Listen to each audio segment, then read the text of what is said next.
Iya, oke.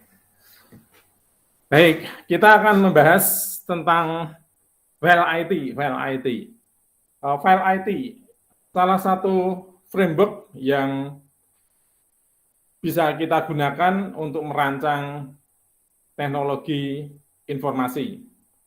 Tetapi sekali lagi, mungkin teman-teman ada yang bertanya, Pak ini sebenarnya kuliahnya ini nanti diterapkannya untuk apa gitu ya.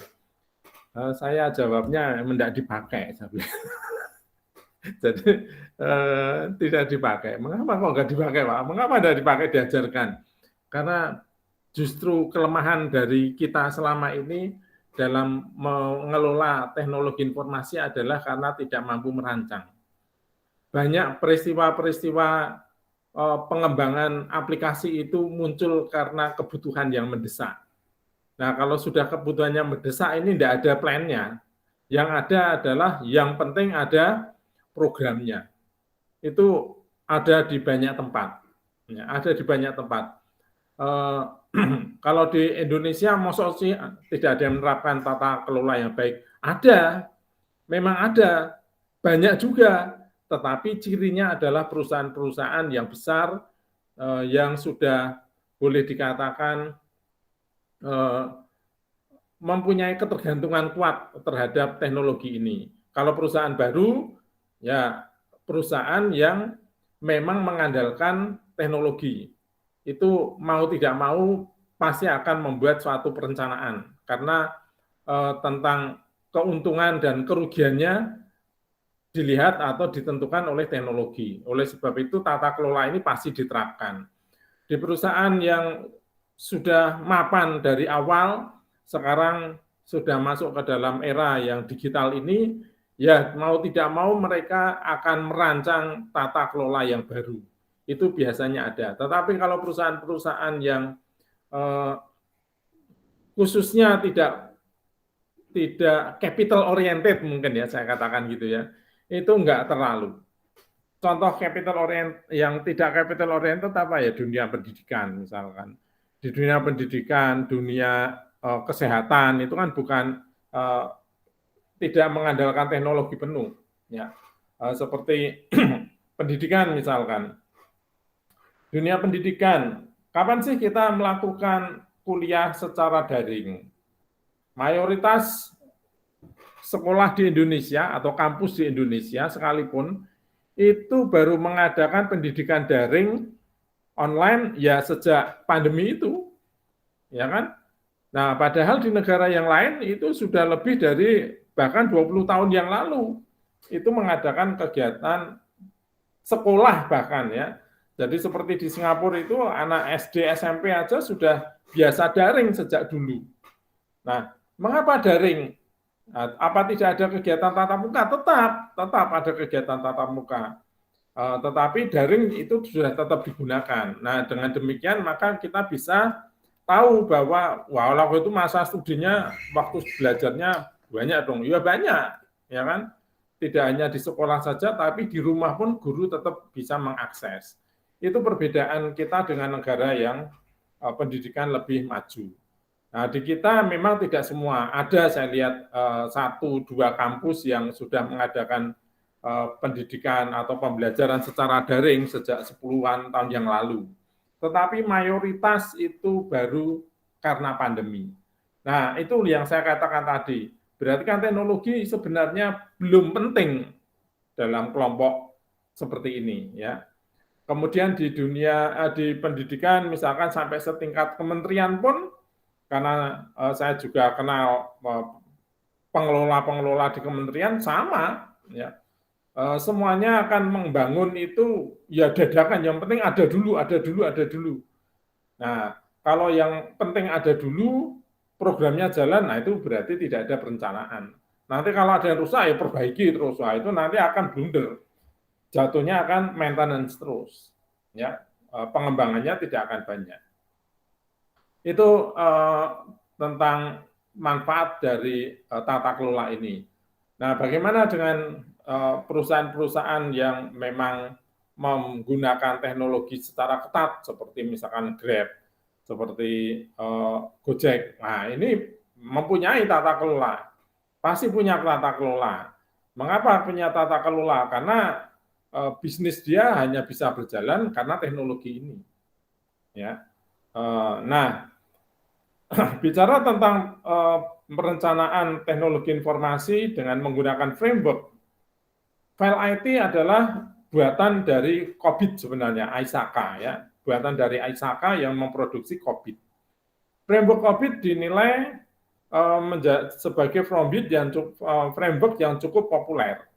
Tetapi COBIT ini hanya membahas tentang bagaimanakah tata kelola informasinya saja ya, bisa berjalan dengan baik dan bertanggungjawabkan, termonitor ya. Dia kurang membahas tentang sisi bisnisnya. Ya, itu diakui. Oleh sebab itu kemudian dia memunculkan framework file IT ini untuk mendampingi COBIT. Jadi tahapan-tahapan di dalam file IT sama dengan di dalam COBIT, hanya ini masuk di dalam sisi bisnisnya saja. Itu pemaparan tentang file IT secara awal ya. Oke, nah apakah file IT ini? Ya, file IT menyediakan sarana untuk mengukur, memantau, dan mengoptimalkan realisasi nilai bisnis dari investasi TI. Ya. Nilai bisnis dari investasi TI. Jadi teknologi ini investasi. Ya. Investasi apa Pak? Apa sama dengan saham? Oh iya sama. Sama dengan tanah, sama dalam perusahaan. Jadi kita itu menerapkan teknologi harus persis tahu biayanya dan tahu dampak positifnya. Nah, ini yang tujuan dari framework itu seperti ini. Jadi bukan karena kita butuh ini disimpan, ini dikelola otomatis. Nah, terus kemudian kita butuh teknologi, kita bangun program, kita beli aplikasi, tidak seperti itu. Tetapi kita sudah perhitungkan benar di mana peran itu dan berapa banyak revenue atau pendapat yang akan dihasilkan dari implementasi ini. Nah, tadi yang sudah saya jelaskan juga, file IT ini melengkapi COBIT dari perspektif bisnis dan keuangan, ya, untuk membantu yang berkepentingan pada penyampaian nilai dari teknologi informasi tersebut. Ya. Siklus hidup dari tata kelola TI sama dengan yang mungkin teman-teman juga pernah lihat di dalam COBIT sama ya. Jadi di sini dari pertama tentu dari stakeholder ya. Stakeholder ini akan memberikan atau menghantarkan nilai-nilai yang ingin dicapai dari perusahaannya, ya, organisasinya. Kemudian nilai-nilai tersebut diwujudkan dalam suatu dokumen yang disebut dengan IT strategic. Ya. Nah, di dalam IT strategic ini juga diharapkan bisa memunculkan nilai-nilai yang akan diperoleh dari implementasi teknologi ini. Nah, tentunya di dalam menerapkan atau membangun teknologi informasi ini untuk menghantarkan nilai-nilai tersebut tentu harus memperhitungkan risiko. Maka nanti di akhir atau di pertemuan-pertemuan terakhir kita akan juga sedikit membahas tentang manajemen risiko. Manajemen risiko ini penting karena apapun itu bentuk risikonya, kapankah itu terjadi, kemungkinan itu akan terjadi. Ya, persoalannya bukan kita berharap, bukan, tetapi kalau itu terjadi, maka kita bisa memastikan, menjamin bagaimana recovery-nya. Ya, jadi kalau kita tidak pernah memperhitungkan itu, payah. Ya.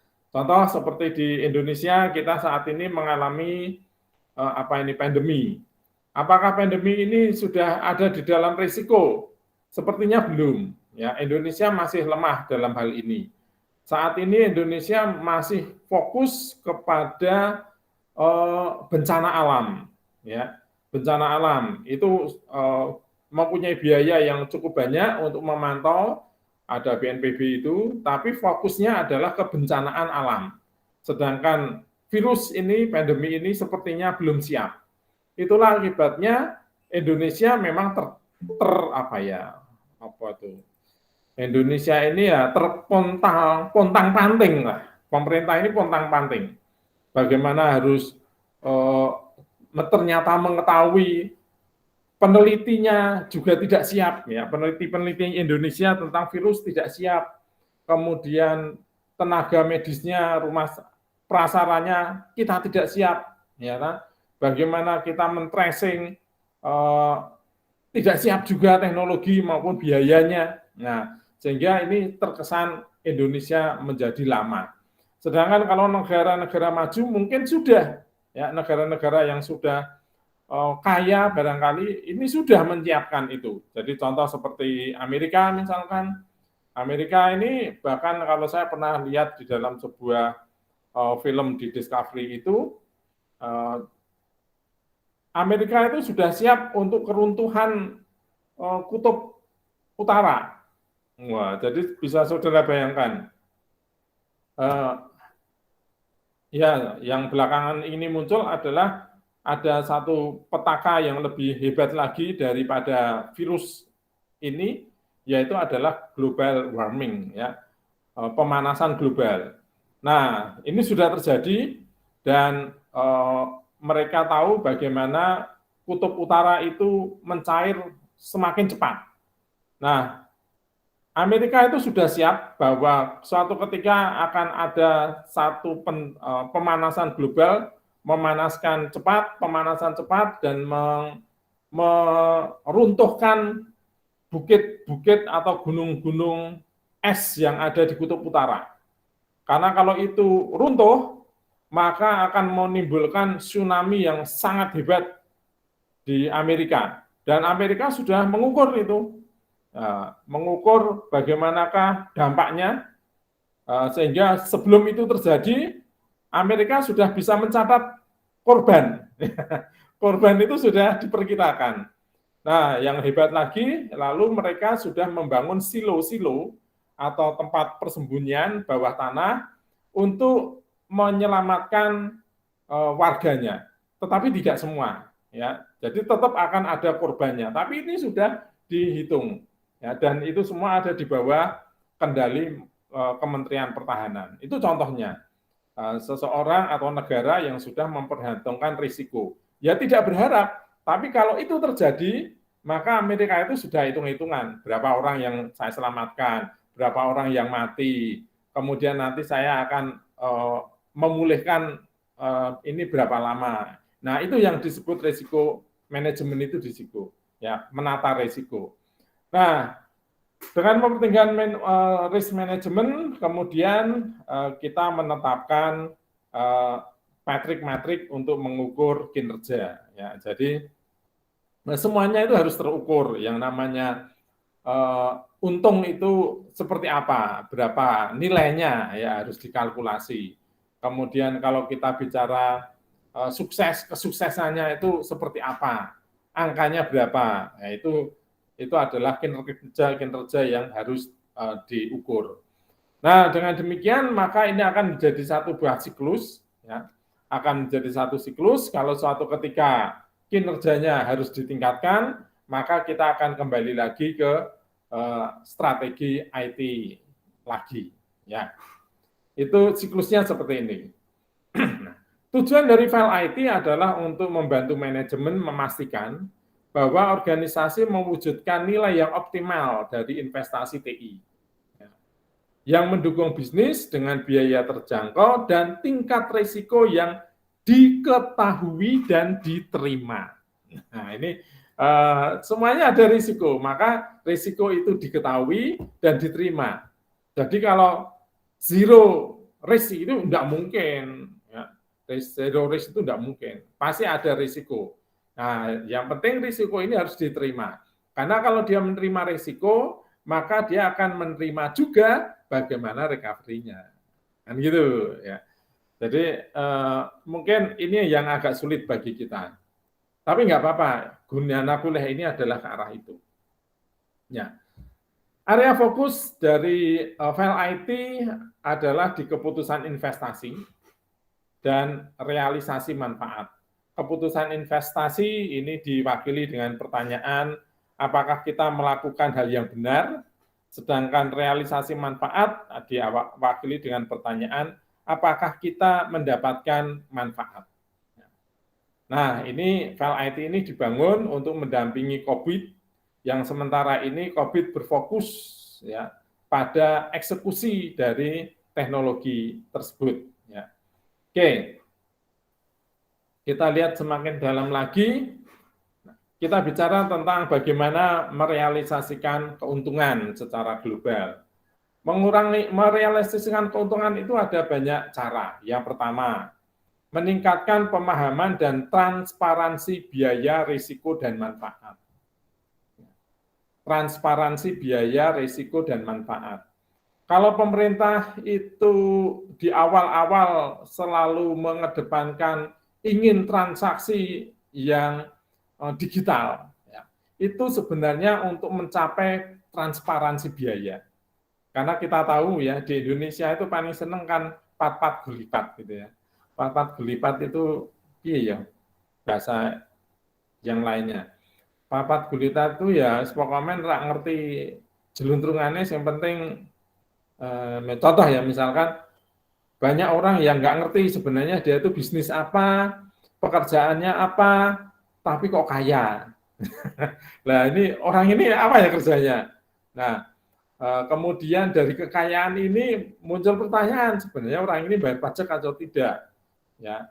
Maka dengan adanya bisnis online yang ada di Indonesia ini juga memunculkan itu kan.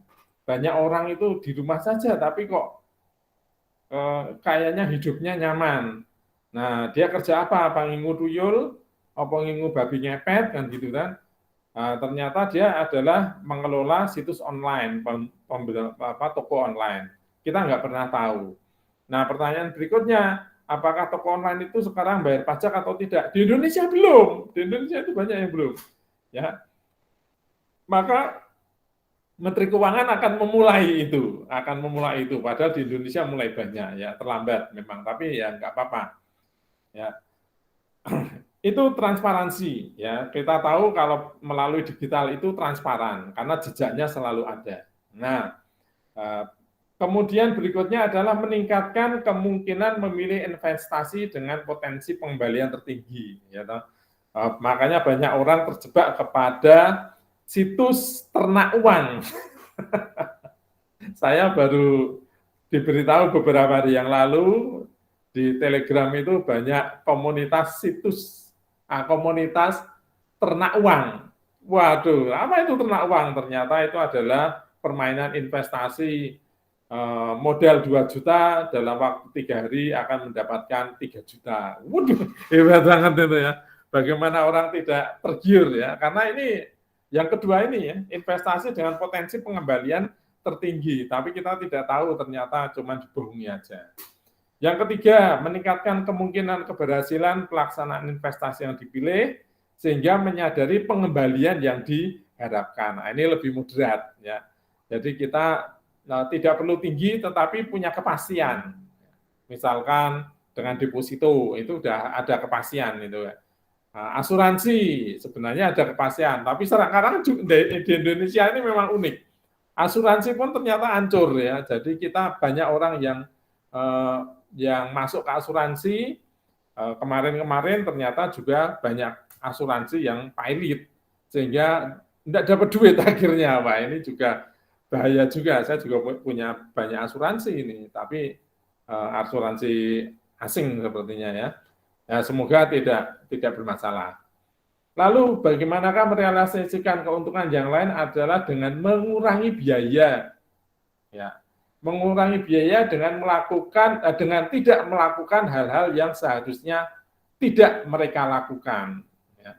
Dan mengambil tindakan korektif awal untuk menghentikan investasi yang tidak memberikan potensi yang diharapkan. Jadi ini kita lihat bahwa semua langkah di dalam bisnis itu harus efisien. Ya. Jangan melakukan hal-hal apalagi yang berbiaya, ya, kalau itu tidak menghasilkan manfaat. Nah, demikian pula juga kepada investasi yang kita tetapkan. Kalau kita sudah tahu bahwa investasi ini tidak akan memberikan potensi yang kita harapkan, ya harus segera dihentikan di awal ya, jangan sampai terlanjur. Kemudian cara yang lain untuk merealisasikan keuntungan adalah mengurangi risiko kegagalan. Nah, ini tidak sepaham dengan seorang gambler ya. Kalau gambler itu malah justru berani ambil risiko ya toh. Ambil risiko artinya nek kalah yo kalah tenan, nek menang yo menang tenan. Nah, ini kalau di dalam dunia bisnis tentunya ini tidak boleh ya. Harus mengurangi risiko kegagalan, terutama risiko yang mempunyai dampak yang tinggi. Berikutnya lagi cara untuk merealisasikan adalah dengan mengurangi kejutan relatif terhadap biaya dan pengiriman TI. Oh, kejutan toh Pak, apa bisa terkejut? Oh bisa, ya toh, bisa. Jadi contoh apa itu contohnya? Contohnya saat kita mengelola satu aplikasi, ya ternyata kok macet ya?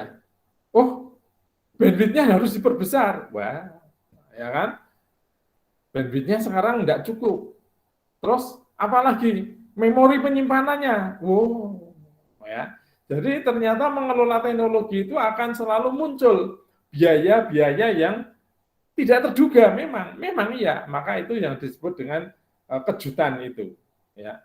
Jadi mengurangi kejutan itu sehingga kita bisa meningkatkan nilai bisnis dan mengurangi biaya yang tidak perlu, ya. Kejutan yang lain misalkan diserang ya, data kita diserang menjadi rusak atau mungkin menjadi hilang atau mungkin kecolongan ya, sehingga rahasia kita lalu terbongkar kepada kompetitor kita misalkan. Nah, itu adalah contoh-contoh kejutan yang bisa muncul di dalam mengelola TI. Tapi kalau kita sudah tahu, maka kemungkinan kejutan ini masukkan ke dalam manajemen risiko. Nah, ini saudara-saudara tentang gambaran umum bagaimana kita bisa merelasikan keuntungan. Nah, kita masuk lagi kepada file IT. Mengapa file IT? Nah, dari beberapa penelitian, ini dari Gartner tahun 2002, 20% dari semua pengeluaran TI terbuang sia-sia. Ini penelitiannya begitu, 20%. Dan secara global menghasilkan penghancuran nilai tahunan sebesar 600 miliar dolar. Oh, ini tahun 2002 ya, 600 miliar dolar berapa triliun itu. Nah, survei IBM tahun 2004 tentang Fortune 1000 CIO, ya, CIO melaporkan bahwa rata-rata 40% pengeluaran TI tidak membawa keuntungan. Nah, ini kata tertinggi ini loh, Chief Information Officer, ya, petinggi dari sistem informasi. Itu mengatakan bahwa 40% pengeluaran TI tidak memberikan keuntungan bagi organisasi. Ya, ini bukan nilai yang rendah ini. Kemudian dari laporan Standish tahun 2004 menemukan bahwa hanya 29%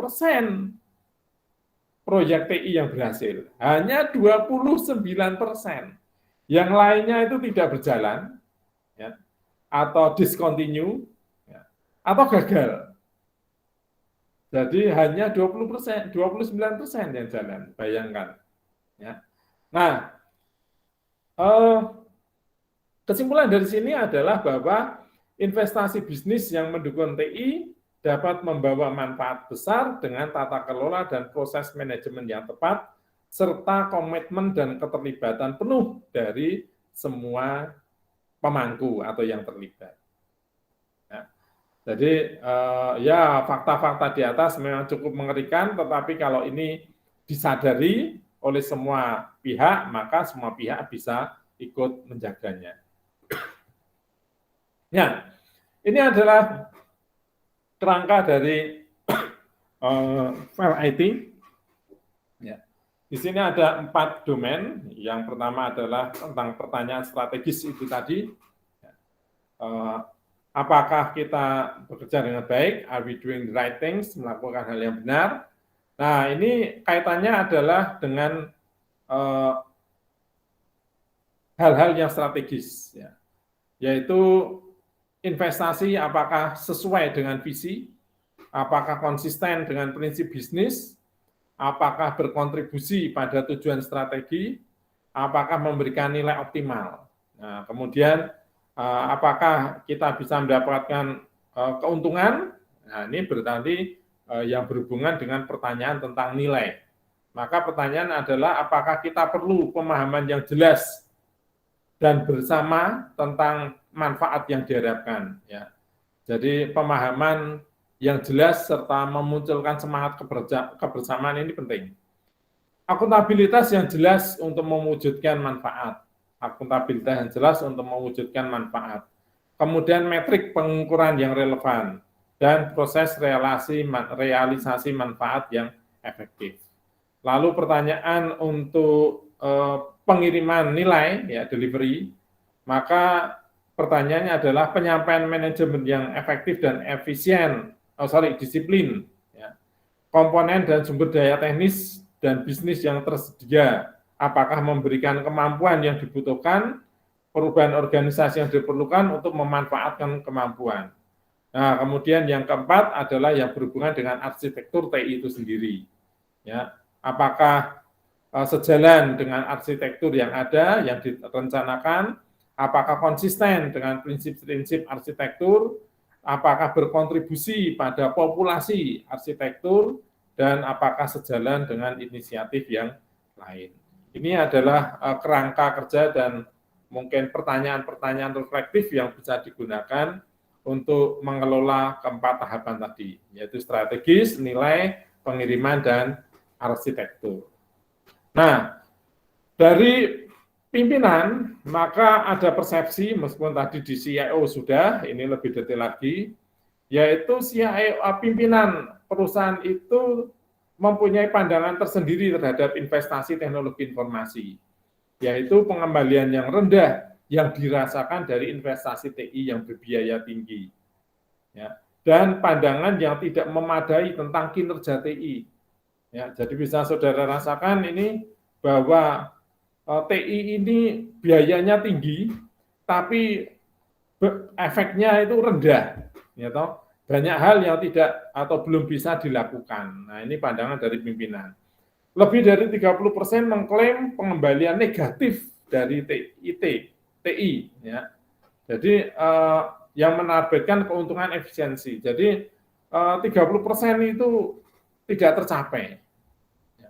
Lalu yang ketiga, 40% tidak memiliki keselarasan yang baik antara rencana TI dengan strategi bisnis, 40%. Nah, ini tentu hal-hal yang akan membuat teknologi ini terkesampingkan, ya, karena dianggap tidak menguntungkan. Nah, sebaliknya, jumlah perusahaan yang menganggap bahwa peran manajemen atas pengembalian investasi TI sebagai satu praktek yang baik, atau yang benar-benar menerapkan praktik tersebut telah melipat gandakan keuntungan, ya, dari 28% menjadi 58%. Ini perusahaan-perusahaan yang telah menerapkan, ya, manajemen pengembalian investasi TI, ya, dan benar-benar menerapkan tata kelolanya itu. Nah, ini ternyata kalau perusahaan itu menerapkan ini, maka dia akan mendapatkan keuntungan yang berlipat. Ya, jadi persoalan yang 3 di atas itu adalah karena tidak adanya pengelolaan investasi teknologi informasi. Ya, ya nanti nggak terasa teman-teman kerugian di bidang TI ini. Memang kalau tadi ada istilah kejutan biaya, ya iyalah. Dari tahun ke tahun biaya TI itu sebenarnya bengkak. Maka kalau ada studi return on investment gitu ya, yang teori yang paling sederhana itu return on investment. bahwa saya sekarang ini modalnya adalah 100 juta untuk TI. Ini nanti akan kembali dalam waktu 5 tahun, karena dalam setiap tahun kita akan mendapatkan keuntungan 20 juta gitu kan.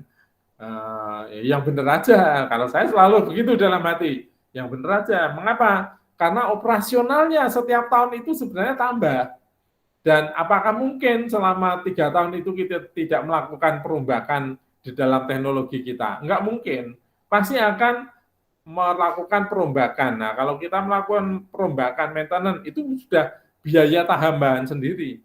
Sehingga ya benar, seandainya itu pun berjalan mulus, maka sebenarnya ada 30% kecolongan biaya itu. Ya, ya ini pendapat dari pimpinan. Nah, kita kembali ke prinsip-prinsip file IT.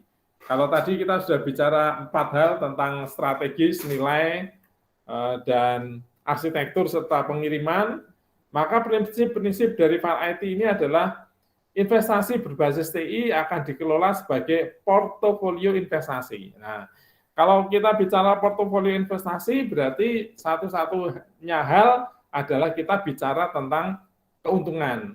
Kalau kita menerapkan teknologi, modal awal sekian, maka kita akan dapatkan keuntungan sekian dalam waktu sekian tahun. Nah, itu selalu lalu dibuat menjadi sebuah portofolio, ya, aturan. Kemudian investasi yang mendukung TI akan mencakup cakupan penuh kegiatan yang diperlukan untuk mencapai nilai bisnis, ya.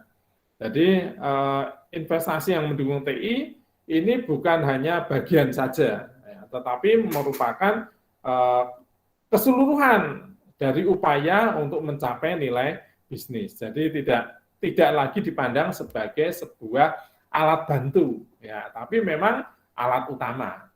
Investasi yang mendukung TI akan dikelola melalui siklus hidup ekonomi sepenuhnya. Nah, ini menunjukkan karena memang TI harus menghasilkan keuntungan secara ekonomi. Praktek penyampaian nilai akan mengenali bahwa ada berbagai kategori investasi yang akan dievaluasi dan dikelola secara berbeda. Ya, jadi kalau kita bicara tentang investasi teknologi kan juga macam-macam, teman-teman ya. Kita bisa membeli, kita bisa menyewa, kita bisa bangun sendiri. Ya, ini lalu kita pikirkan mana dari beberapa cara itu yang dirasa investasinya paling murah. Ya.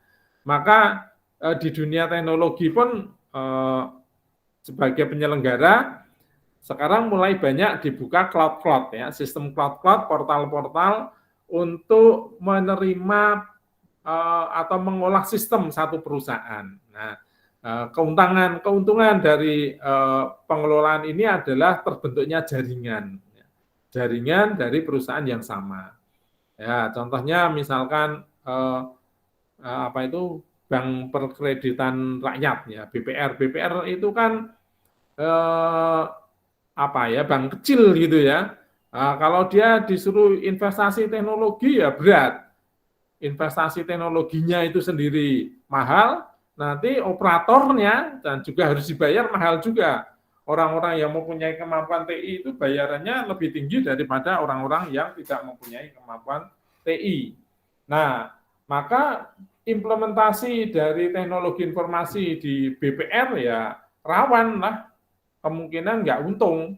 Nah, maka nggak perlulah ya membangun sendiri, tapi bisa menggunakan sistem cloud, sistem sewa, sehingga seluruh transaksi kita sudah terkomputerisasi dengan baik, dengan sistem mobile mungkin seperti itu, padahal perusahaan itu tidak mengelola apapun, ya, tapi ada perusahaan pihak kedua yang mengelola transaksi tersebut secara otomatis.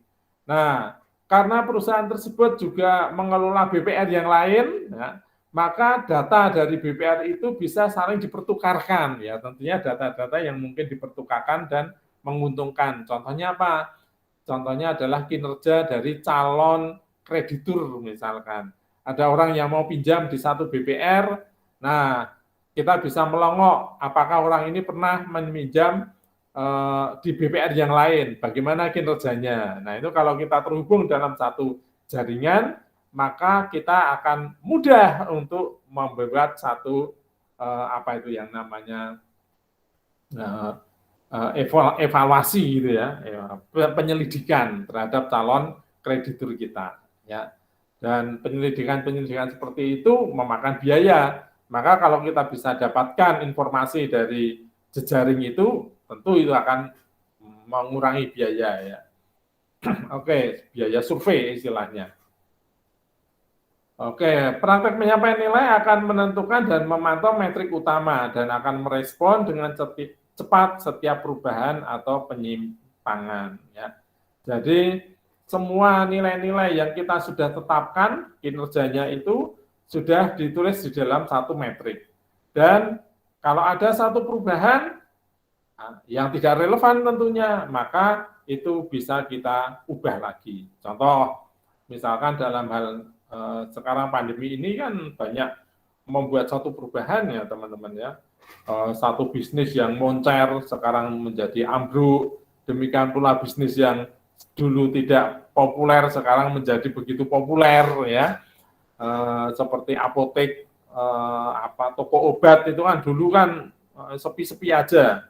Tapi dalam waktu pandemi ini saya lihat hampir setiap waktu itu setiap apotek atau toko obat selalu antri orang-orangnya yang membeli itu. Nah ini kan hal yang berbeda ya kan, hal yang berbeda. Nah ini kita harus membuat satu penyikapan tentunya ya. Dalam dunia bisnis kita juga sama. Dalam era yang berubah ini kita mengalami kerugian di mana, lalu kita harus mulai mengubah apakah itu di model ataukah itu di proses bisnis kita. Ya. Oke, praktek penyampaian nilai akan melibatkan semua pemangku kepentingan dan menetapkan akuntabilitas yang sesuai untuk penyampaian kemampuan dan relasi manfaat bisnis. Ya, tadi juga sudah disinggung, mengapa sih kita harus tahu hal ini semuanya? Ya, kita harus tahu semuanya karena setiap perilaku kita di dalam sebuah sistem bisnis itu akan mempunyai dampak satu dengan yang lain. Nah, tentunya kebaikan yang ini atau mungkin cara baru yang kita anggap lebih baik, mungkin memang baik, tetapi lihat dengan dampaknya terhadap yang lain. Kalau dampaknya terhadap yang lain menjadi buruk, ya maka ide yang terkesan baik itu sebenarnya juga tidak baik. Nah, ini yang dikatakan sebagai supaya orang itu semuanya mempunyai pemahaman yang sama. Ya, jadi contoh misalkan ya sedikit cerita di Udinus misalkan ya. Ini di mahasiswa pasca. Mahasiswa pasca itu nanti akan mulai bermasalah kalau saudara-saudara tidak kenceng ya menjaganya. Itu bermasalah adalah saat membuat tesis. Ya. Kalau sekarang ini karena masih ketemu dengan dosen, ya ketoi saya sibuk ya, ada tugas jadi dosen gitu. Tapi setelah kuliah ini kan lepas gitu kan. Nah, celakanya banyak mahasiswa, istirahat dhisik. istirahat dhisik. Dhisiknya atau istirahat sebentar ya. Ternyata sebentar saudara itu enggak sadar masuk ke alam lain ya. Ke alam lain. Alam apa ya? Enggak tahu ya, alam ayam atau alam halu mungkin ya. Nah, saudara masuk di alam halu itu kesannya baru nganggur 1 bulan, tapi begitu balik ternyata sudah nganggur 1 tahun. Ya, jadi maka yang paling berbahaya adalah saat saudara sudah nggak kuliah. Kecuali saudara saat ini sudah merancang permasalahan, sehingga begitu kuliah ini selesai, maka saudara fokus untuk mengerjakan tesis saudara. Nah, ini yang diharapkan. Ya. Nah, banyak mahasiswa itu ya S2 ini kemudian terlena, apalagi banyak mahasiswa S2 itu kan bukan pelajar 100% ya, banyak yang sudah bekerja. Ya. Maka kemudian dia larut di dalam pekerjaan. Nah akhirnya karena sudah berlarut-larut, waktunya tinggal sedikit. Ya. Ternyata juga saudara kan nggak pernah ditagih nih uangnya. Hanya di awal saja. Nah, ternyata saudara belum bayar banyak. Wah, belum bayar banyak. Nah, kemudian Kaprodi dengan baik hati akan memberikan diskon, ya mungkin ya. Surapopo Mas, Mas Kosin misalkan ya, enggak apa-apa Mbak Nur Syahrani, kamu kurang bayar berapa? 4 juta, yang penting kamu ujian dulu. Nah, tapi saya nggak punya duit, tapi udah lulus Pak. Kalau saya nggak diluluskan ini besok sudah nggak valid. Ya. Wah ya ya ya sudah kamu bayarnya separuh saja, begitu ya. Lah ini apa benar ya seperti itu? Sisi lain Kaprodinya itu memang seperti malaikat di mata mahasiswa ya kan.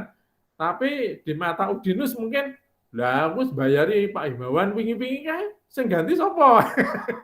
Akhirnya kan bisa seperti itu. Maka kita tidak bisa, ini yang diharapkan dari akuntabilitas untuk semua pemangku keuntungan kepentingan ini adalah seperti itu. Jadi bahwa kalau saya membuat satu kebijakan yang baik terhadap bagian saya, bidang saya, tapi mungkin tidak dengan yang lainnya. Atau sebaiknya merugikan. Nah, ini harus semuanya tahu proses bisnis ini. Ya, contohnya ya ini ada juga ini, ya tidak apa-apa, cerita-cerita saja. Kasus misalkan, ini kan akhir tahun ajaran ya kita, akhir tahun ajaran. Nah, kalau pas akhir tahun ajaran begini ini Udinus heboh, pasti heboh. Dan saya kira kampus yang lain juga heboh. Hebohnya apa? Akan menemukan mahasiswa-mahasiswa yang di dalam jurang, pinggir jurang. Ya, wah ini mau dijongkrongkan atau gimana ini? Tidak mungkin. Udinus ini sangat baik. Jadi ya harusnya kita pegangin lah, jangan sampai dia jatuh ke dalam jurang. Tetapi gimana caranya? Kamu sudah lulus TA? Sudah Pak. Lah kok kamu mata kuliahnya ternyata kurang yang wajib? Wah iya Pak, saya lupa ternyata. Tidak bisa lulus. Lah gimana ini mau sudah TA kok bisa tidak lulus?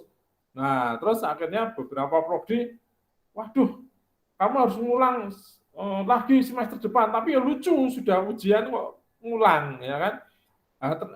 Kenapa kemarin itu kemarin itu sudah ambil Pak, tapi mata kuliahnya itu nggak lulus karena saya malah fokusnya ke TA. Waduh, ciloko ini, nggak boleh seperti itu.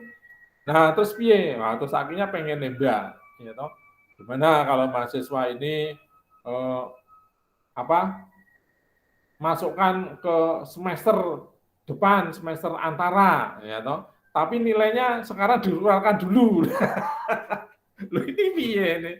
Ya tidak bisa, ya kan tidak bisa karena setiap nilai itu didapatkan dari transaksi perkuliahan. Nah, wong ini kuliahnya baru akan kuliah kok nilainya suruh mengeluarkan dulu ya kan lucu. Wah kalau tidak nanti mahasiswa ini mundur 1 semester lagi. Kalau mundur 1 semester sudah tidak eligible karena sudah batas waktunya lebih dari 7 kalau S1 itu berapa? 7 tahun ya. 7 tahun, udah lebih dari 7 tahun. Kalau S2 4 tahun ya, 4 tahun. Jadi ya, wah ini mahasiswa ini kalau tidak lulus ini tidak eligible. Tidak eligible itu nanti saudara lulus tapi tidak dapat PIN di ijazahnya. Nah kalau ijazahnya tidak dapat PIN, berarti ijazah saudara tidak terdaftar di Departemen Pendidikan Tinggi. Ya, kalau tidak terdaftar, bukan dianggap palsu, tetapi ya kredibilitasnya menjadi berkurang. Mengapa ini mahasiswa ini dapat dapat ijazah tapi kok tidak dapat PIN? Ya itu sudah dipastikan karena saudara melampaui batas waktu perkuliahan. Nah ini contohnya. Jadi tidak bisa kita itu secara sepihak untuk membuat satu kebijakan. Nah, praktek penyampaian nilai ini akan terus dipantau, dievaluasi, dan ditingkatkan. Jadi kita tidak pernah membuat satu metrik kinerja itu fix sekali untuk selamanya, enggak pernah. Tetapi bisa berubah. Nah, persoalannya tidak bisa kita berubah itu sendiri-sendiri, ya. Tetapi harus menyeluruh, ya. Semua yang karena dalam satu sistem pasti akan terkait dengan bagian yang lain. Oke, sampai di sini mungkin ada pertanyaan atau komentar dari teman-teman dulu. Kalau ada silakan dulu.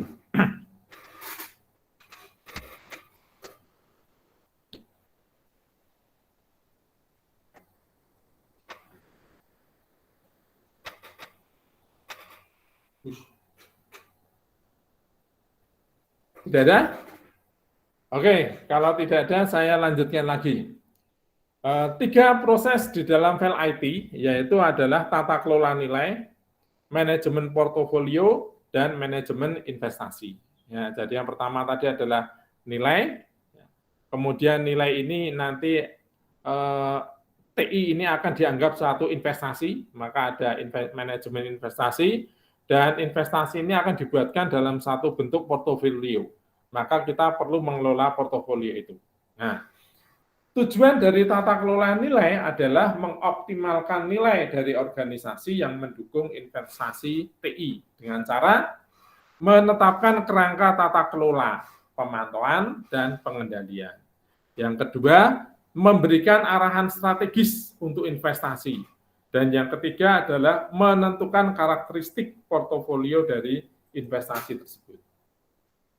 Kemudian tujuan manajemen portofolio adalah memastikan bahwa portofolio keseluruhan organisasi dari investasi TI diselaraskan dengan berkontribusi pada optimalisasi tujuan strategis organisasi dengan cara menetapkan dan mengelola profil sumber daya, menentukan ambang batas investasi, mengevaluasi, memprioritaskan, dan memilih, menunda, atau menolak investasi baru. Yang keempat, mengelola keseluruhan portofolio. Dan yang kelima, pemantauan dan pelaporan kinerja portofolio. Sedangkan tujuan proses yang ketiga, yaitu manajemen investasi, adalah memastikan bahwa program investasi yang mendukung TI investasi individu yang mendukung TI organisasi memberikan nilai optimal dengan biaya terjangkau dan dengan tingkat risiko yang diketahui dan diterima dengan cara mengidentifikasi kebutuhan bisnis, mengembangkan pemahaman yang jelas tentang program calon investor, menganalisis alternatif, mendefinisikan program dan mendokumentasikan kasus bisnis termasuk rincian manfaat, menetapkan akuntabilitas dan kepemimpinan yang jelas, mengelola program melalui siklus hidup ekonomi secara penuh, dan pemantauan serta pelaporan kinerja program. Itulah tujuan dari 3 proses dalam file IT, yaitu tata kelola nilai, tata manajemen portofolio, dan manajemen investasi. Nah, bagaimanakah hubungan antara ketiganya? Itu secara grafis terlihat di sini. Ya. Pemahamannya ada di sebelah kanannya. Ya. Jadi proses tata kelola nilai menetapkan kerangka tata kelola secara keseluruhan, menentukan portofolio investasi, dan menghasilkan layanan TI, aset, serta sumber daya. Selanjutnya, domain ini mengawasi jalannya tata kelola dan merekomendasikan solusi perbaikan. Nah, dia kemudian turun ke bagian portofolio manajemen. Dalam proses portofolio manajemen, kemudian mendefinisikan karakteristik sesuai dengan kebutuhan portofolio, membuat keputusan strategis dan penentuan alokasi sumber daya, menentukan dan mengevaluasi prioritas program, serta memantau kinerja portofolio. Nah, kemudian apa yang sudah dirumuskan di dalam manajemen portofolio diserahkan kepada manajemen investasi. Nah, proses di dalam manajemen investasi ini mendefinisikan program sesuai dengan kebutuhan bisnis, meluncurkan dan mengelola program, memantau kontribusi hasil dari investasi TI terhadap bisnis, menilai kinerja investasi TI, serta menentukan kelanjutan investasi. Ya, itu kaitannya mulai dari tata kelola nilai, kemudian membuat manajemen portofolio, dan manajemen investasi. Ya, itu alur kerja dari 3 proses. Nah, alur kerja file IT secara keseluruhan ada 6 ya, tata kelola nilai, menetapkan kerangka tata kelola secara keseluruhan, arah strategis, karakteristik politik portofolio yang diinginkan, kemudian yang kedua manajemen investasi, ya, kemudian tadi manajemen portofolio sudah, lalu manajemen investasi meluncurkan, mengelola program aktif, manajemen portofolio memantau kinerja, kemudian manajemen program menghentikan program ketika ada kesepakatan, bahwa nilai bisnis itu tidak tercapai. Ya. Jadi ini penjelasan lebih detail lagi dari ketiga proses tersebut.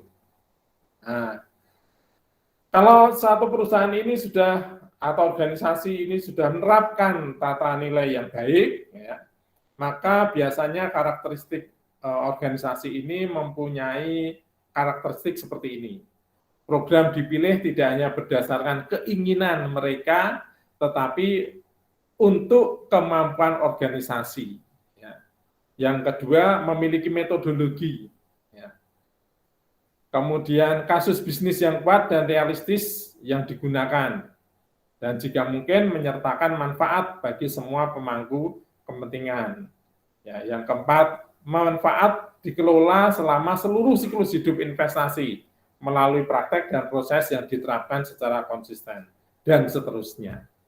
Itu mungkin yang bisa saya sampaikan untuk file IT ini, dan saudara bisa juga nanti mencari contoh dokumennya di bukunya Greenberger. Itu ada contoh dokumen untuk pengembangan TI menggunakan file IT. Ya. Kalau tidak salah studi kasusnya itu di Bank Singapura. Ya. Itu saudara-saudara yang bisa saya sampaikan. Kalau ada pertanyaan, saya tunggu, silakan, atau mungkin diskusi, silakan. Kalau tidak ada, ya saya akhiri pertemuan pada pagi hari ini. Jangan lupa isi forum, ya, jangan lupa isi forum. Kemudian jaga kesehatan, dan kita ketemu lagi minggu depan, ya, Jumat depan. Oke. Selamat pagi, Tuhan memberkati kita semua. Terima kasih, Pak. Terima kasih,